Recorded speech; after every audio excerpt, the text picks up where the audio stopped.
अब बॉडीगार्ड तो प्रशासन देगा नहीं हम लोग को, तो हम लोग आत्मरक्षार्थ कह रहे हैं कि स्कूल में लाठी उठी रखिए, लाठी सोटा रखना चाहिए। हम लोग गांव के लोग हैं, बिना लाठी के कुत्ता बिल्ली सब नहीं भागता है, तो कुत्ता बिल्ली सब आए तो उसको लाठी डंडा से भगाना है। और जो अच्छे पदाधिकारी के रूप में आएंगे, जो अच्छे लोग आएंगे, उनका फूलों से स्वागत करेंगे। जबकि समरसिबल हर कोई जानता है कि 350 फीट नीचे तक का समरसिबल हो रहा है, तो उसमें 70,000 75,000 रुपए में हो जा रहा है। तो यह इतना बड़ा घोटाला हो रहा है, तो आखिर इसकी जांच कौन करेगा? हम यह मांग कर रहे हैं कि इसकी जांच कराए और सीबीआई जांच हो। इसकी सीबीआई जांच कराने की जरूरत है। सारा ईमानदारी की आड़ में ईमानदारी का चोला पहन पहन के, और ये घोटाला जो किया जा रहा है, ये इतना बड़ा घोटाला किसी विभाग में नहीं होगा जितना बड़ा घोटाला सामने आएगा। और इसके उनकी ईमानदारी की आड़ में लूट का जो खेल चल रहा है, अगर इसकी जांच हो जाए तो सारे के सारे पदाधिकारी जेल में जाएंगे। शिक्षा विभाग के कोई नहीं बचेगा, सारे लोग जेल जाएंगे। इतना लूट मचा हुआ, इस तरह की कभी लूट हुई है क्या? कभी नहीं। मतलब तो वे दो विद्यालय को आदर्श विद्यालय बनाया राकेश कुमार ने। और उतना ही नहीं जी, उतना ही नहीं, 2022 में उस विद्यालय को जिला स्तर पर उत्कृष्ट प्रदर्शन के लिए, मैट्रिक के बेहतर रिजल्ट के लिए डीएम ने पुरस्कृत किया है। कोई अनियमितता नहीं थी वहां पर। उनके दूत लोग पहले पैसा मांगने गए थे, उन्होंने साफ मना कर दिया, और उनका वीडियो ऑडियो उन्होंने रिकॉर्ड किया, और वह वीडियो ऑडियो डीओ साहब के मोबाइल पर भेज दिया, जिसमें प्रधानाध्यापक ने भला बुरा कहा था। जब पैसा मांगने के लिए गए, कहा कि जाओ डीओ को कह देना कि हम पैसा नहीं देंगे। तो कहा कि हम रिकॉर्ड कर लेंगे। कहा कि तुमको जो रिकॉर्ड करना है करो, डीओ को हम कमीशन देने वाले नहीं है, हम डीओ को भी देख लेंगे। तो उसी पर भेज दिया कि आपको देख लेने की धमकी दे रहा है। तो डीओ साहब पहुंच गए, तो हम तुमको देख लेंगे। तो शिक्षा विभाग नए नए फरमान और अजीबोगरीब फरमान जारी करता था, जिससे शिक्षक परेशान होते थे। लेकिन अब हालात और नौबत ऐसे आ गए हैं कि स्कूलों में अब जो है सर फुटोवल की नौबत है। तो इसी पर चर्चा करने के लिए कि आखिर ऐसे हालात क्यों बने और आगे अब शिक्षकों की क्या रणनीति है, उस पर हम चर्चा करते हैं। परिवर्तनकारी प्रारंभिक शिक्षक संघ के बिहार प्रदेश अध्यक्ष वंशीधर ब्रजवासी जी से, वो हमारे साथ जुड़ रहे हैं लाइव पटना से। वंशीधर जी, स्वागत है अंगवानी पर। ये ऐसे हालात और नौबत क्यों आ पड़ी कि वह स्कूलों में जब सर फुटोवल की खबरें सुनने को मिल रही हैं? सियासत के हाथी के दो दांत होते हैं, खाने के एक और चबाने के दूसरे। और आज यही फॉर्मूला शिक्षा विभाग में चल रहा है। शिक्षा विभाग में मत्स्य न्याय का सिद्धांत चल रहा है। यहाँ जो बड़ी मछली है वो छोटी मछलियों को निगल रही है, चबा भी नहीं रही है, सीधे निगल जा रही है, और उसमें कोई किसी की फरियाद सुनने वाला नहीं है। बस यही स्थिति है। तो स्वाभाविक रूप से जिस समाज में मत्स्य न्याय का सिद्धांत चलेगा, जहां पर फॉरेस्ट रूल चलेगा कि जो भी सक्षम पशु होंगे वो अपने से कमजोर पशुओं को मारकर खा जाएंगे, तो ऐसी स्थिति बनना लाजमी है। बिहार में जो स्थिति बनी हुई है, आदरणीय के पाठक जी राज्य के अपर मुख्य सचिव है, वो किसी की सुनने के लिए तैयार नहीं है।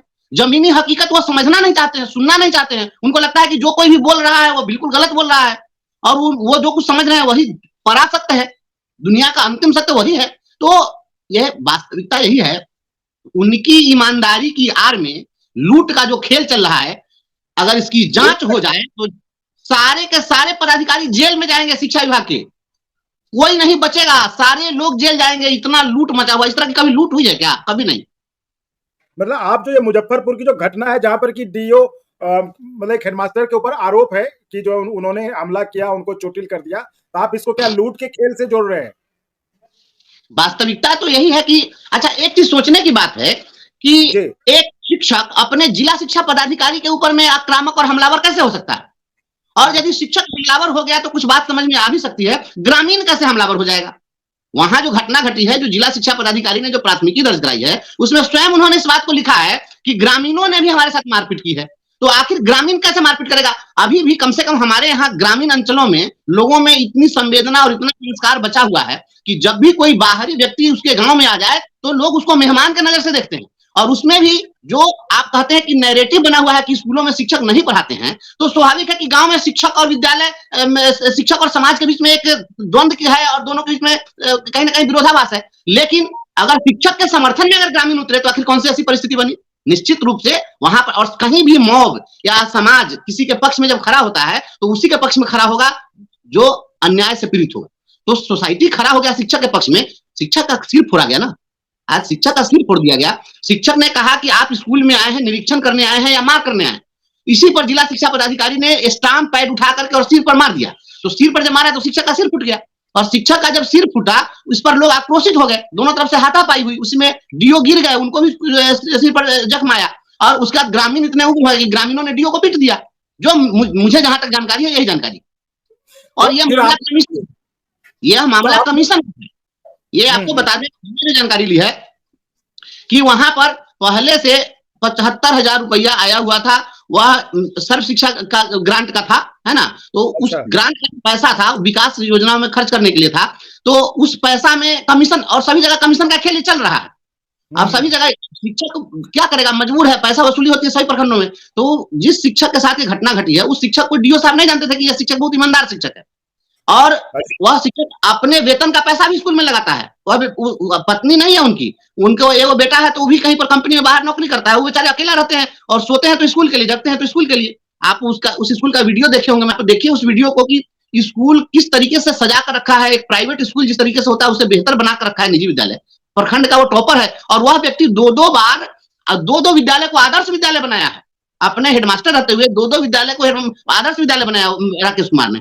और उतना ही नहीं जी, उतना ही नहीं, 2022 में उस विद्यालय को जिला स्तर पर उत्कृष्ट प्रदर्शन के लिए, मैट्रिक के बेहतर रिजल्ट के लिए डीएम ने पुरस्कृत किया है।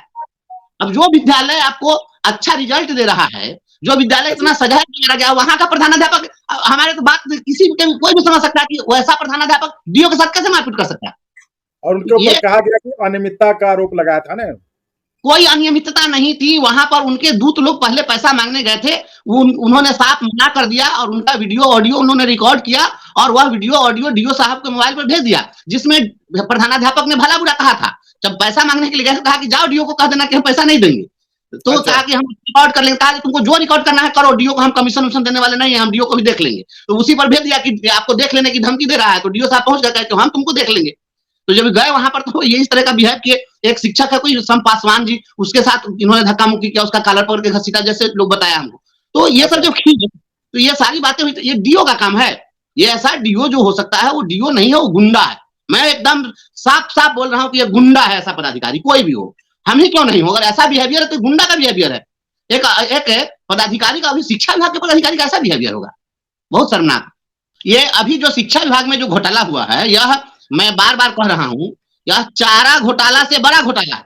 और इसमें जहां देखिए वहीं घोटाला है। ये प्री फैब स्ट्रक्चर बनाए हैं, प्री फैब स्ट्रक्चर, टीन का चदरा का घर बना दिए हैं, और उसमें कह रहे हैं कि बच्चा पढ़ेगा। ये अपना बाल बच्चा को पढ़ा सकते हैं ये लोग? अपने बच्चों को टीन के चदरा वाला घर भेजेंगे? उसमें तो जानवर भी नहीं रह सकता है, तो उसमें इंसान क्या पढ़ेगा? तो ये दूसरे के बच्चा को बच्चा नहीं समझ रहे, उसको सामान समझ रहे हैं। तो वह अगर प्री फैब स्ट्रक्चर का अगर उसमें अगर कैलकुलेशन किया जाए, तो 2 लाख रुपए में बहुत अच्छा बन सकता है, और उसका 5 लाख रुपए का बिल वाउचर बना के निकाला जा रहा है। अभी आपको बता दें कि हर स्कूल में बेंच डेस्क भेजा गया है, और बेंच डेस्क जो भेजा गया है, वह एक बेंच डेस्क का हम लोग पता किए हैं मार्केट में, तो कहा कि हम 22 से 2300 रुपया में आपको ऐसा बेंच डेस्क बनाकर दे देंगे। और वह बेंच डेस्क जो है, ये 5,000 रुपया प्रति सेट जो है कीमत, उसका वाउचर बना करके पैसे की निकासी हो रही है। इसी प्रकार से स्पोर्ट्स किट घोटाला हुआ है। अब समरसिबल घोटाला हुआ है, घोटाला, लम्हर घोटाला है, समरसिबल घोटाला। अभी सारे स्कूलों में समरसिबल करवा रहे हैं, और समरसिबल का जो है एक का 2 लाख, 2.5 लाख, 3 लाख करके बिल निकाला जा रहा है। जबकि समरसिबल हर कोई जानता है कि 350 फीट नीचे तक का समरसिबल हो रहा है, तो उसमें 70,000, 75,000 रुपए में हो जा रहा है। तो यह इतना बड़ा घोटाला हो रहा है, तो आखिर इसकी जांच कौन करेगा? हम यह मांग कर रहे हैं कि इसकी जांच कराए, और सीबीआई जांच हो। इसकी सीबीआई जांच कराने की जरूरत है। सारा ईमानदारी के यार में ईमानदारी का चोला पहन के, और ये घोटाला जो किया जा रहा है, ये इतना बड़ा घोटाला किसी विभाग में नहीं होगा जितना बड़ा घोटाला सामने आएगा। और इसके लिए हम लोग प्रयास करेंगे, और किसी भी शिक्षक को अगर कमीशन के लिए तंग किया गया, तो ईंट का जवाब पत्थर से दिया जाएगा, चाहे कोई रहे। तो आप लोगों की मीटिंग हुई, फिर उसमें आप लोगों ने कुछ तय किया कि लाठी और फूल साथ में रखेंगे, ये क्या है? क्या नौबत आ पड़ी अब? क्या इसी के लिए? देखिए, ऐसा है कि हमारा जो संविधान है, 3 चीज की रक्षा के लिए वह हर व्यक्ति को अधिकार देता है। वह है धन, जान और इज्जत। इस 3 चीज की रक्षा के लिए आप कुछ भी कर सकते हैं। अगर आप अपनी जान की रक्षा के लिए दूसरे की हत्या भी कर देंगे, तो आप पर कोई कार्रवाई नहीं हो सकती है। तो जब शिक्षकों के जान पर बनाए, जब पदाधिकारी जो है पैसा मांगे, और वो पैसा अगर नहीं दे तो पदाधिकारी हमलावर हो जाए, मारपीट करने लग जाए, तो स्कूल में तो आत्मरक्षार्थ कुछ रखना पड़ेगा ना। तो स्कूल में बहुत सारा ऐसा भी कुत्ता बिलाई सब आते रहता है, तो सबको ही भगाना पड़ेगा। तो कुत्ते बिल्ली सबको भगाने के लिए लाठी डंडा की जरूरत पड़ती है, और इसके लिए कोई लाइसेंस नहीं लेना पड़ता है। इसलिए हम कह रहे हैं कि लाठी रखिए, उसका लाइसेंस नहीं लेना पड़ता है। और उसके साथ साथ हम ये भी कह रहे हैं कि फूल का गुलदस्ता भी रखिए। हम लोग को फूल का गुलदस्ता भी रखना है, और जो अच्छे पदाधिकारी जाएंगे उनको हम लोग शॉल भेंट करेंगे, फूल का गुलदस्ता देंगे, अच्छी अच्छी पुस्तकें गिफ्ट करेंगे, ये भी करेंगे हम उसके साथ साथ। लेकिन आत्मरक्षा, अब मान लीजिए वहां पर 2-3 शिक्षक घायल हो गए हैं, अभी तो पता नहीं कैसा कैसा गुंडा को साथ लेकर डीओ चल रहे थे, जाकर के उसके साथ मारा पीटी की, उसमें कई शिक्षक घायल है और अभी लोग इलाज करा रहे हैं। वो सारा वीडियो सब आपको आएगा। मुझे जानकारी मिल गई, मैंने देखा है, बहुत गंभीर रूप से घायल है लोग। एक का पैर टूटा हुआ है, तो एक शिक्षक का पैर तोड़ा गया है, तो इनको तो लगता है डीओ कुछ गुंडा उंडा को लेकर के गए थे। तो वो पैर टूटा है, उसका एक्सरे हुआ है, सिर पर 3 इंच कटिंग है, 3 इंच कट हुआ है उसके सिर पर और 1.5 इंच डीप है। ये सब चीज जो जानकारी मिल रही है। तो इस तरीके का इतना अगर कोई जख्मी कर देगा तो शिक्षक तो डरा हुआ है कि पता नहीं कौन पदाधिकारी आकर के और हमला कर देगा, तो उससे निपटने के लिए क्या उपाय है? अब बॉडीगार्ड तो प्रशासन देगा नहीं हम लोग को, तो हम लोग आत्मरक्षार्थ कह रहे हैं कि स्कूल में लाठी उठी रखिए, लाठी सोटा रखना चाहिए। हम लोग गांव के लोग हैं, बिना लाठी के कुत्ता बिल्ली सब नहीं भागता है। तो कुत्ता बिल्ली सब आए तो उसको लाठी डंडा से भगाना है, और जो अच्छे पदाधिकारी के रूप में आएंगे, जो अच्छे लोग आएंगे, उनका फूलों से स्वागत करेंगे। तो बहुत बहुत धन्यवाद बंशीधर जी, आप हमसे जुड़ने के लिए और हमसे बातें करने के लिए। देखिए ये कितनी शर्मनाक स्थिति है। आज शिक्षकों को, जो कि गुरु, जो हम लोग बचपन में पढ़ते थे कलम और तलवार, जो कि कलम बताया जाता था कलम जो है ज्यादा ताकतवर होता है, आज उनको जो है तलवार यानी कि लाठी का सहारा लेना पड़ रहा है खुद की रक्षा के लिए। तो बहुत बहुत धन्यवाद बंशीधर जी। उम्मीद है राज्य सरकार शिक्षा विभाग सुनेगी इनकी समस्या को, और कम से कम ऐसे हालात ना आए कि शिक्षक लाठी और तलवार के सहारे जो स्कूल जाए और वहां पर अपना काम करें।